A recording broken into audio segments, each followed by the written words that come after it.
কি অবস্থা সবার? তানজিলার পেট অনেক পরিমাণ ব্যথা করলে, আপনাদের ছোট বেবি থাকলে, বাসায় যদি ছোট বেবি থাকে কিংবা জিরো সাইজের বেবি থাকে, যদি পেট ব্যথা করে, আমাদের পুরান ঢাকার মধ্যে দেখি সরষের তেল, মানে পানটা ভালো করে ধুয়ে নেবেন, ধুয়ে দেন সরষের তেল দিয়ে পুরো মেখে আপনার পেটের মধ্যে মাসাজ করে চুলার মধ্যে ধরাই দিবেন, দেখবেন foot foot foot foot foot foot foot foot শব্দ আসবে।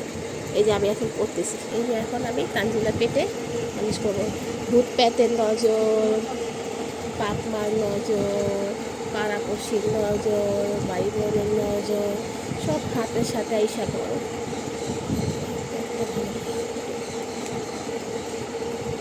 এইভাবে মেসেজ করে তারপর দেন চুলার নিচে দিয়ে দিবেন আগুনে, ফটফট করলে ভাববেন যে নজর লাগছে। এই যে এখন আমি দিয়ে দিব পানিটা, দেখেন দেখতে পাচ্ছেন কী পরিমাণ শব্দ, ফুটফাট ফুটফাট করার শব্দ। ওরা বেবি নজর লাগছে, দেখতে পাচ্ছেন কী পরিমাণ ফুটতেছে। আর মানে বাচ্চাদের নজর যখন লাগে তখন পেট ব্যথা করে, দেখছেন কীভাবে ফুটতেছে, ঠাসঠুস ঠাসঠুস শব্দ। আপনারা সবাই দেখতে পাচ্ছেন যে তানজিলার কী পরিমাণ পানটা চুলার মধ্যে দেওয়াতে ফুটফুট ফুটফুট শব্দ। আপনারা ট্রাই করতে পারেন যাদের বাসাতে ছোট বেবি আছেন, হ্যাঁ, যাদের বেবিদের পেট ব্যথা করে।